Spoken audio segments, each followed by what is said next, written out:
Hello hi welcome to Poppy Petals. എല്ലാവരും സേഫായിട്ടും സുഖമായിട്ടും ഇരിക്കുന്നതെന്ന് വിചാരിക്കുന്നു. എനിക്കും സുഖമാണ്. നമ്മളിപ്പോൾ ഇന്ന് എന്താ ചെയ്യാൻ പോകുന്നതെന്നല്ലേ, നമുക്കിന്നൊരു ടൂർ പോകാം. ഈ പാൻഡമിക് സിറ്റുവേഷനിൽ എങ്ങനെ ടൂർ പോകും അങ്ങനെയല്ലേ നിങ്ങൾ വിചാരിക്കുന്നത്? Let's call it visual tour. എങ്ങോട്ടാണ് പോകുന്നതെന്ന് വെച്ചാൽ ജോർജിയയ്ക്ക്.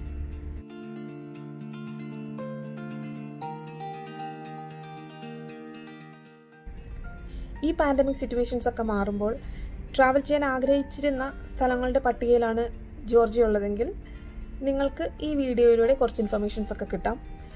അതല്ല, ഇങ്ങനെയുള്ള സ്ഥലങ്ങളിലൊന്നും ഞാനൊരിക്കലും പോകാൻ പോകുന്നില്ല, എനിക്കിതിനൊന്നും പറ്റില്ല, സാധിക്കില്ല എന്ന് വിചാരിക്കുന്ന ആൾക്കാരാണെങ്കിലും ജോർജിയ കണ്ടൊരു കുഞ്ഞു ഫീൽ എൻ്റെ ഈ വീഡിയോയിലൂടെ നിങ്ങൾക്ക് കിട്ടിയേക്കാം. അപ്പം നമുക്ക് ജോർജിയയെക്കുറിച്ച് ഒന്ന് രണ്ട് അത്യാവശ്യമുള്ള കാര്യങ്ങളൊക്കെ അറിഞ്ഞിരിക്കാം. എന്തായാലും നമ്മളൊരു സ്ഥലത്ത് പോവല്ലേ.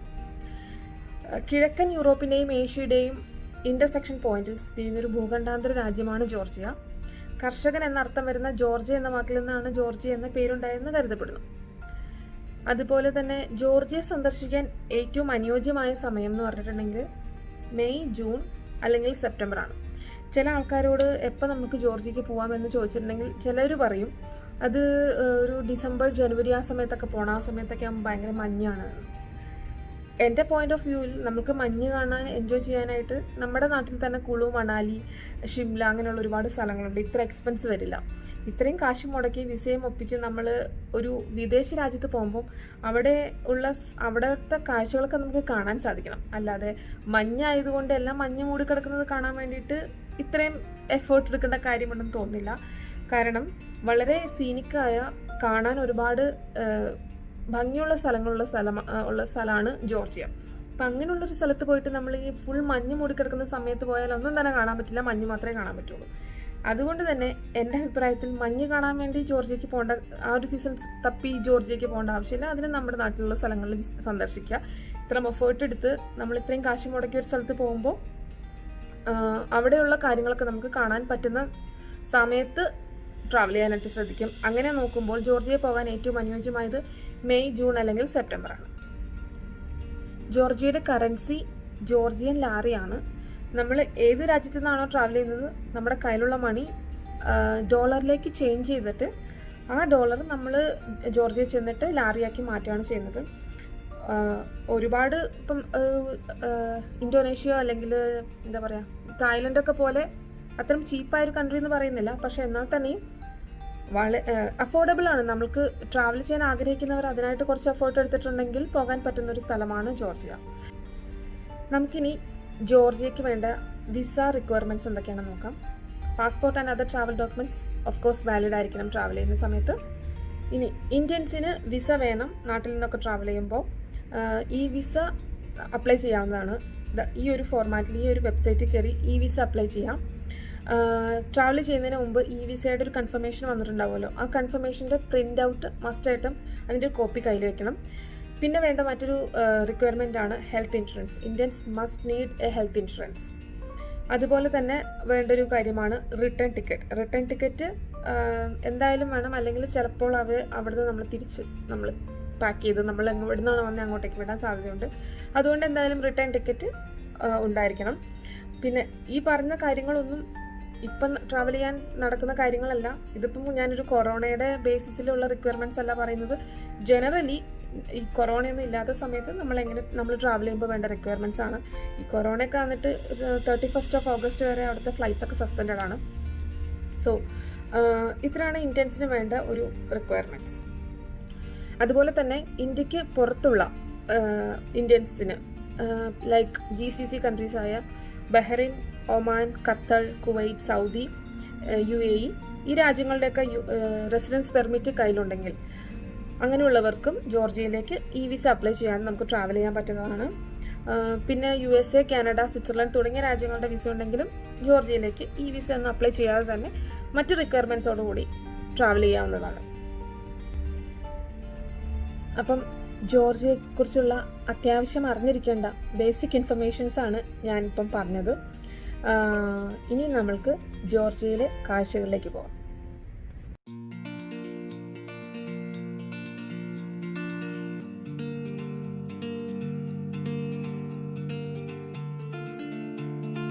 സോവിയറ്റ് യൂണിയൻ എന്ന മഹാശക്തി വർഷങ്ങളോളം ഭരിക്കപ്പെട്ട ഒരു കുഞ്ഞു രാജ്യമാണ് ജോർജിയ. സോവിയറ്റ് യൂണിയനിൽ നിന്നും ജോർജിയ സ്വാതന്ത്ര്യം ലഭിക്കുന്നതിനും മറ്റും റോസ് റവല്യൂഷൻ തുടങ്ങി നിരവധി വിപ്ലവങ്ങൾ നടന്നിട്ടുള്ള ഇടമാണ് ഫ്രീഡം സ്ക്വയർ. റഷ്യൻ സാമ്രാജ്യത്വത്തിൻ്റെ തകർച്ചയെ തുടർന്ന് ആദ്യത്തെ ജോർജിയൻ റിപ്പബ്ലിക് 1918 ഈ സ്ഥലത്തിന് ഫ്രീഡം സ്ക്വയർ എന്ന പേര് നൽകി. ഇടുങ്ങിയതെങ്കിലും വളരെ വൃത്തിയുള്ളതും മനോഹരമായിട്ടുള്ള റോഡുകളാണ് തിബിലിസിയിലുടനീളം കാണാൻ സാധിക്കുക.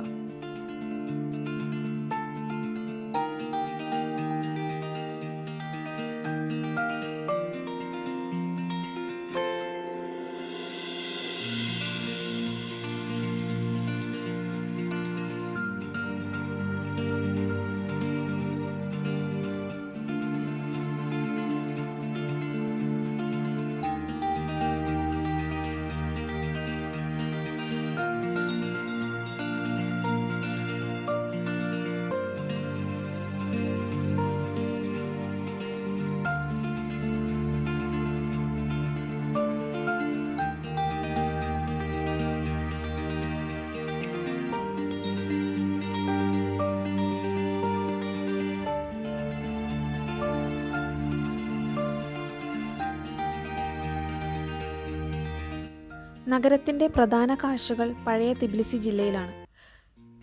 സൾഫർ ബാത്ത് ഹൗസുകൾക്ക് ഈ പ്രദേശം വളരെ പ്രശസ്തമാണ്.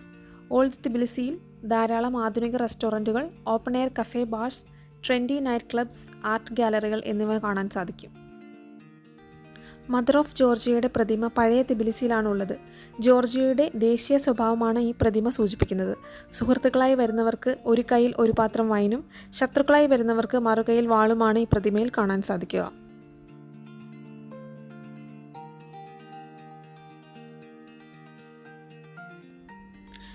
നരിക്കാല ഫോർട്ടിലേക്കുള്ള യാത്ര cable കാർസിലാണ്.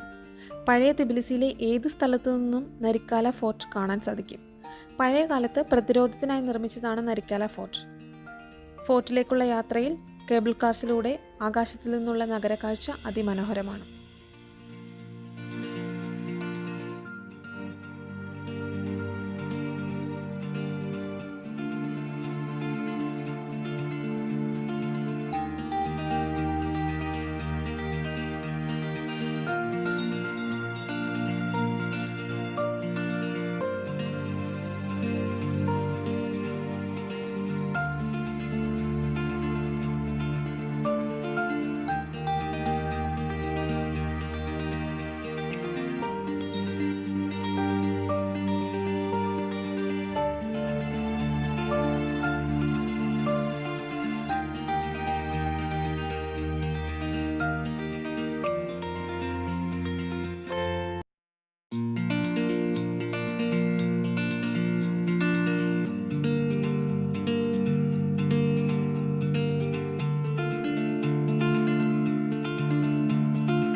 Georgian military ഹൈവേയിലാണ് ജിൻവാലി water reservoir സ്ഥിതി ചെയ്യുന്നത്.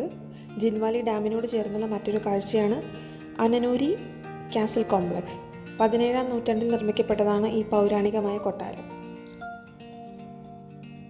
ഡാം നിർമ്മിക്കുന്നതിന് മുമ്പ് കോട്ടകളും ഗോപുരങ്ങളും കൊട്ടാരങ്ങളും കൊണ്ട് സമ്പന്നമായിരുന്നു ജിൻവാലി. നഗരത്തിൻ്റെ ചരിത്രം നഷ്ടപ്പെട്ടുവെങ്കിലും ഇപ്പോൾ തടാകം അതിശയിപ്പിക്കുന്ന കാഴ്ചകളും മനോഹരമായ നിറങ്ങളും കൊണ്ട് വർഷം മുഴുവൻ സന്ദർശകരെ ആകർഷിക്കുന്നു.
അതിമനോഹരമായ മലനിരകളാണ് കെസ്ബേഗി പട്ടണത്തിലേക്കുള്ള യാത്രയിൽ റോഡിനിരുവശവും കാണാൻ സാധിക്കുക.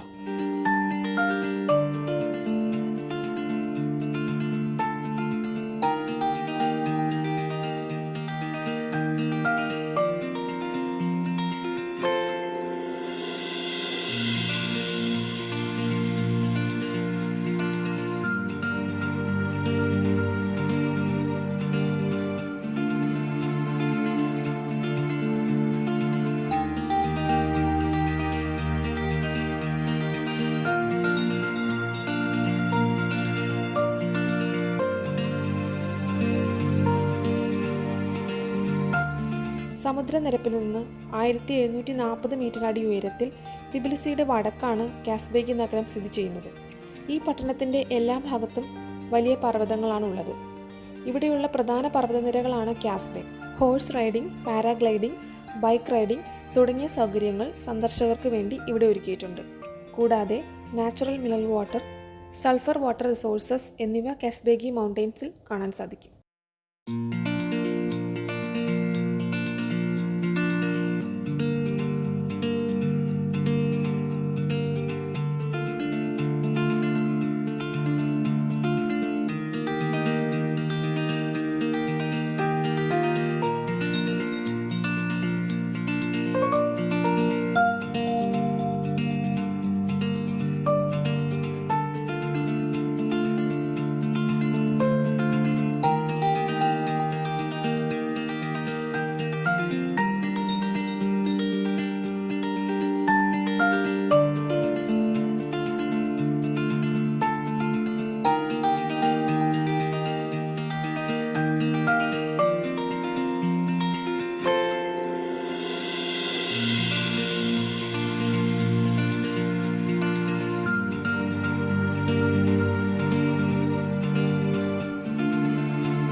Работа. Как она там прикрепляет вот этот хлеб. Вот этот длинный хлеб называется щоти. И у нас есть щоти. У нас есть круглый, который называется тони-споры. Как это? Тони. This bread's name is щоти. That one is round. But we have second bread which one is round and we bake inside too.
ജോർജിയയുടെ കിഴക്കൻ മേഖലയായ ഖാഖട്ടിയിലെ ഒരു നഗരമാണ് സിഗ്നാഗി.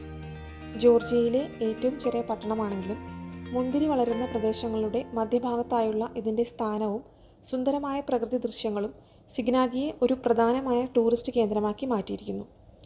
ഒരു കുത്തനെയുള്ള കുന്നിൻ മുകളിൽ സ്ഥിതി ചെയ്യുന്നതും വിശാലമായ താഴ്വരയ്ക്ക് അഭിമുഖമായി കോക്കസസ് മലനിരകൾ കാണാവുന്ന രീതിയിലുമാണ് സിഗ്നാഗി നഗരം.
ഏത് രാജ്യക്കാർക്കും നിയമപരമായി വിവാഹം ചെയ്യാവുന്ന സ്ഥലമാണ് സിഗ്നാഗിയിലെ വെഡ്ഡിംഗ് ഹൗസ്.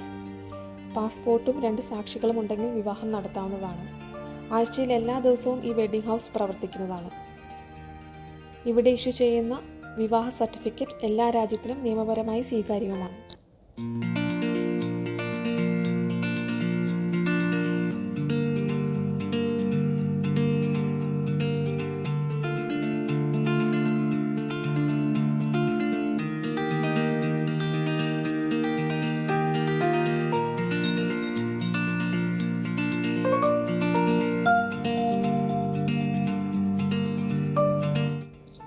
ലോകത്തിലെ തന്നെ ഏറ്റവും പഴക്കം ചെന്ന വൈനറികൾ ഉള്ള ഒരു രാജ്യമാണ് ജോർജിയ. ഏകദേശം 8000 വർഷങ്ങളോളം പഴക്കം ഇവിടുത്തെ വൈൻ നിർമ്മാണത്തിനുണ്ടെന്ന് കണക്കാക്കപ്പെടുന്നു. ജോർജിയയിലെ തന്നെ ഏറ്റവും മികച്ച വൈൻ ഉൽപ്പാദിപ്പിക്കുന്ന പ്രദേശമാണ് കക്കേറ്റി. ജോർജിയയ്ക്ക് സ്വന്തമായുള്ള വൈൻ നിർമ്മാണ സാങ്കേതിക വിദ്യയാണ് ക്വയറി മെത്തേഡ്സ്. ഇവിടുത്തെ 60% വൈനറികളും ഉപയോഗിക്കുന്നത് പുരാതനമായ ക്വയറി മെത്തേഡ്സും മോഡേൺ യൂറോപ്യൻ സ്റ്റൈൽ ടെക്നിക്സുമാണ്.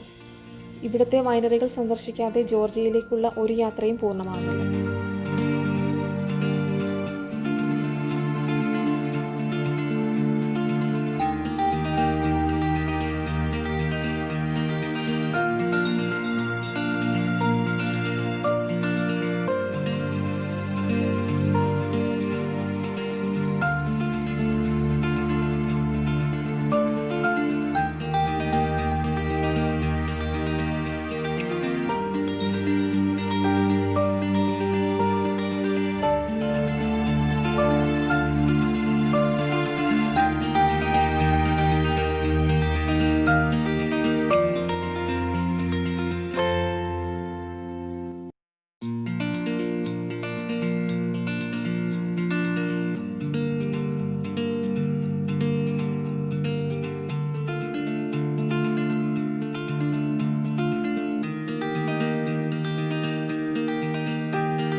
പുരാതനമായ പള്ളികളും കോട്ടകളും ഉള്ള ഒരു രാജ്യമാണ് ജോർജിയ. അതുപോലെ തന്നെ അവിടുത്തെ മറ്റു വിശേഷതകളിൽ ഒന്നാണ് അവരുടെ ഭക്ഷണ രീതി. വളരെ രുചികരമായ വൈവിധ്യം നിറഞ്ഞ ഭക്ഷണമാണ് ജോർജിയയുടേത്. അതിമനോഹരമായ കാഴ്ചകളും കാലാവസ്ഥയും ഭക്ഷണ രീതികളും കൂടാതെ ധാരാളം വ്യത്യസ്ത തരമായ സോവനീഴ്സും നമുക്ക് അവിടുന്ന് ലഭിക്കുന്നതാണ്.